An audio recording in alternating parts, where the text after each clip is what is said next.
used our school uniform because we did it in school, whereas we've kind of given Charlie the prop of the earphones to make him seem like normal and like ordinary, whereas once he receives the text message, he's kind of taken out of that ordinary character and made into something like that no one knows what's really going on.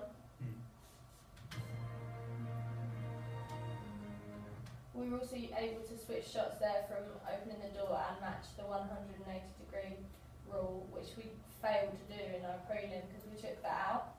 So we still didn't do a close-up here because we felt that it would be messy with all of the hand movements, but we tried to zoom in further to emphasise the fact that he was entering the house and that he had keys to the house rather than breaking in. Yeah, we also improved on our match on action there, didn't we? From our prelim, we could see that our match on action was quicker, It looks more real. realistic, and well, the shot angles are much better, I think, on this one. It flows a bit more. Yeah, the distance isn't as big, I think, as our prelim. Like, we had quite a wide shot almost for the match on action, but this is much closer up and And our quicker. cuts were very sharp. They weren't flowing from one shot to the other. We kind of just cut so that they matched, whereas we actually had to think about the movement. Yeah, like with editing, we even had to cut down to. Yeah. I mean, obviously with the prelim, we did edit and cut it down, but it was sort of just patched and rough and did, whereas we spent a long time cropping down individual frames to make sure it was the smoothest transition we could get between the outside and inside door. We used a variety of shots in this actually, because in the prelim we kind of stuck to the basic few that we were told about, whereas in the final thriller we were able to experiment with what shots looked better and more effective and how we could use the titles to kind of motivate the shots we were going to use. Yeah, I think we should also sort of relate to that, pick up on the angles of the shots, because we sort of restricted ourselves in a way with the prelim, as we had set angles we wanted to come from, whereas when we did the thriller we literally took shots from about every angle we could and then decided what we wanted on the editing board. We used two cameras there for that match on action because we felt it kind of made it flow more, and that because it was a very rushed movement, so we had to make it connect more, whereas in the prelim Jack was moving very slowly, so we were able to use two different cameras to make it so that they matched at different times. Yeah, and the prelim was a lot more simplistic as well. It was just me walking. Whereas this is complex, and we had to portray that he's like in a rush. And he's like his body, body motions and everything sort of give out the rushness. Yeah.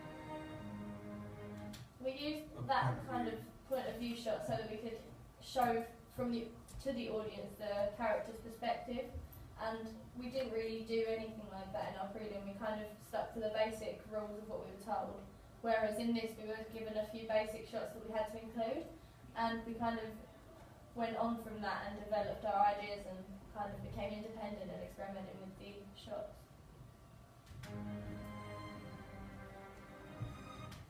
We used props as well. We didn't really use any props or anything in the prelim.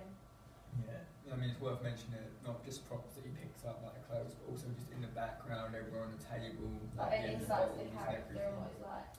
Whereas in the prelim we didn't have a chance to develop a character's personality or what they like. Just the character in general. About the character. We kind of had to just focus on the shots and the editing.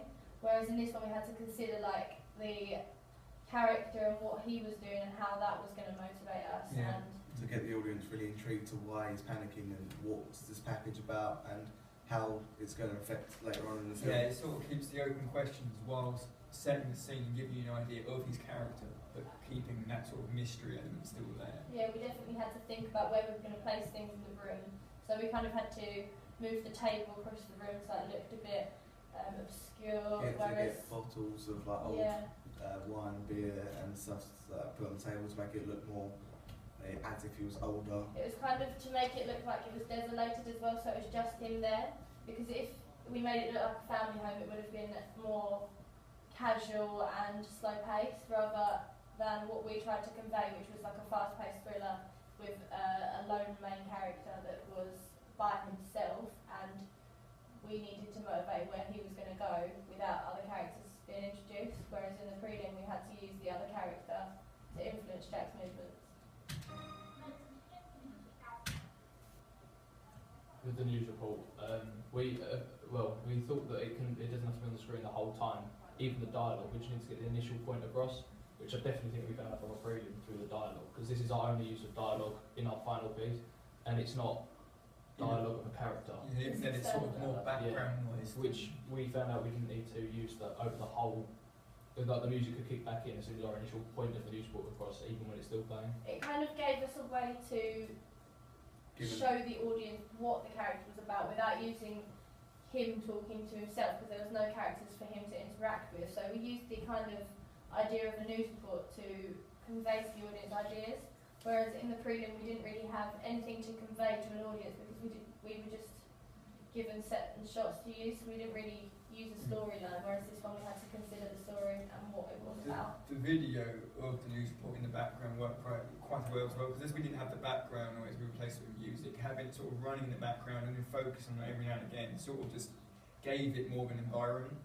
It made you feel like you was in the room as if you was watching Yeah. it and helping back, and then watching it and then giving it some more attention.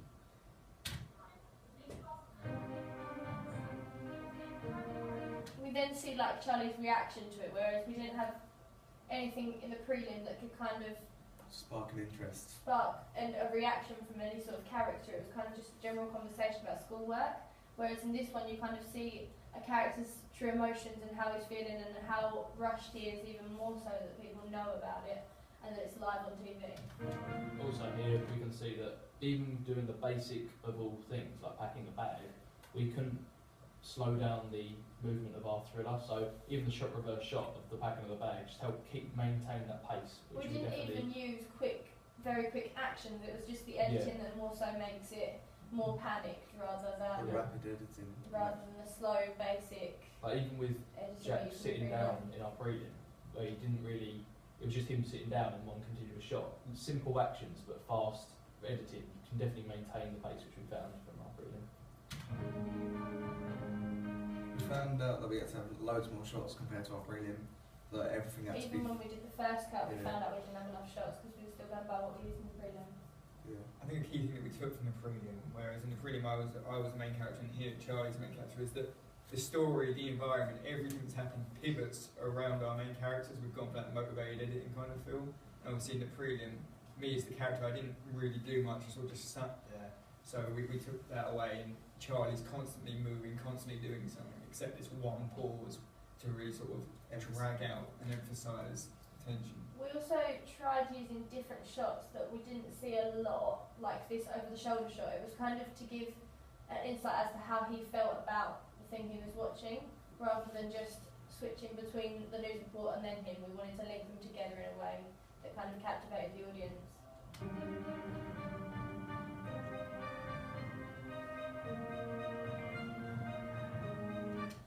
The low angle shot was definitely a variety, like a bit of a mix up in our whole, even our final piece. It was the kind of a unique type of only shot, just to mix. It kind of gave it a point Yeah. from the package, like it Yeah. kind of switched the focus from the character to the package and the prop. Yeah, highlights are even made because the opening. We found out from research that the opening 2 minutes is the most important part, really, in the thriller. 'Cause it establishes. It sets up Most the rest of people, the when film. they're watching a film, will either make the decision in the first 2 minutes. So that's when you need to highlight the story, not give away the story, but highlight of what the film is going to be about. Leave like a trail of breadcrumbs Yeah. so they can For find. example, when we researched into the Batman, The Dark Knight, they started off with a very dramatic opening scene, which got people interested for the rest of a long film, which we tried to achieve in this. This close-up was really significant enough for it, because obviously, as you see, it places all the emphasis on the package, switching it from It tells us that Charlie, it's going to be important. package, in the yeah. film. really showing it is like key in the plot line. Whereas we didn't really have a plot when we first started after using the project. We didn't really, even when we filmed our first cut, we found that we needed something to motivate the plot, whereas in the first cut it was very basic and we didn't really know It was what we were quite slow doing. paced.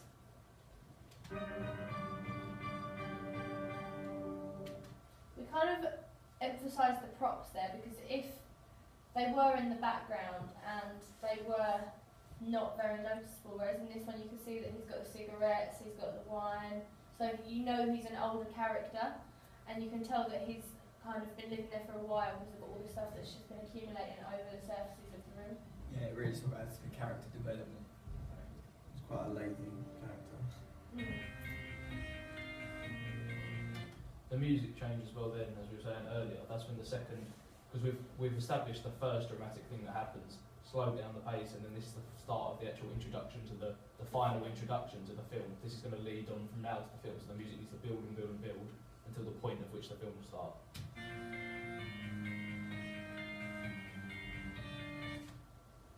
That shot we used, we kind of experimented with that one. We didn't know if we were going to put it in or not. We kind of tried to follow his actions so that we could portray to the audience that he was the key character and that he was the one who was kind of motivating the plot. So when we were running after him, it kind of also emphasised that he was in a rush and that he needed to get out and quickly. There, our matron actions were a lot cleaner than before. Like, they were quite rough in the prelim, whereas we learned from that. And we also had to film this a lot more than once because we need to make sure that it looked professional and realistic rather than an A-level project. Yeah, I think what really helped make it that matron action flow better was there was sort of a significant action happening. Like, he stops in the door and he checks his phone at the moment. He's looking around. Whereas, like, back in our prelim, when I walked through the door, there was nothing really going on. It was just walking through a door. Where this sort of gives us a reason to focus on the fact that he's walking through a door. And the fact that he's leaving.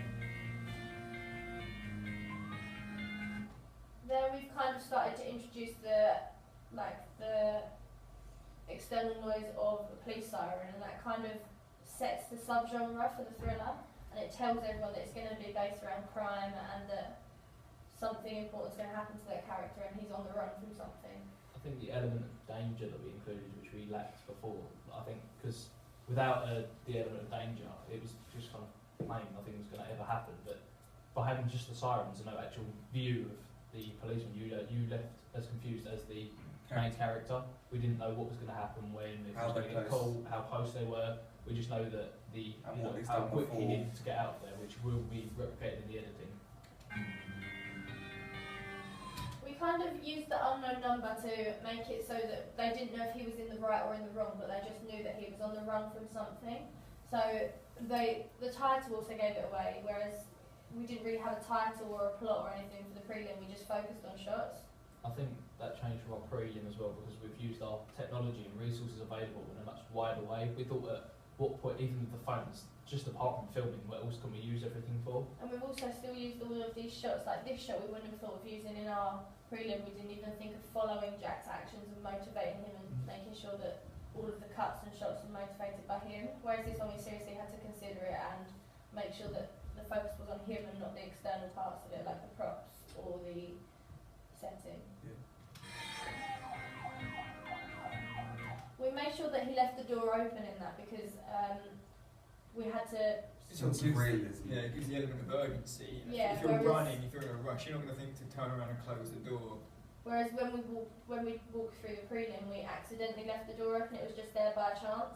Whereas in this one, we had to think, oh, he's not going to have time to close the door, and we had to consider each and every action he did rather than just going through the motions.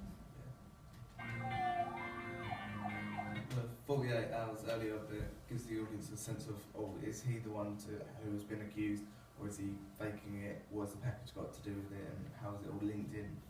Yeah, I think it just gives that smooth transition to what would be the film now. You've got that opening that sets all the questions and the pace, and then this just sort of leads you into. I think overall we've progressed from our prelim to the full product because we had to seriously think about which shots we were going to use, that we focus more on the plot rather than the shots, and we had to do that, otherwise it wouldn't look very realistic. And we learned through research and planning that that was the most important thing, and that the character had to motivate the shots, and that it all had to be based around a central character. I think to really, over the whole course of our project, the most thing we learned from was a mixture between research and actually filming, practicing firsthand was when we learned most as a group, especially working together, what worked and what didn't between us. Yeah, I think we learned just about all the elements and everything we wanted, so the audio, character development, environment, all of that we learned we had to adapt to what we wanted the atmosphere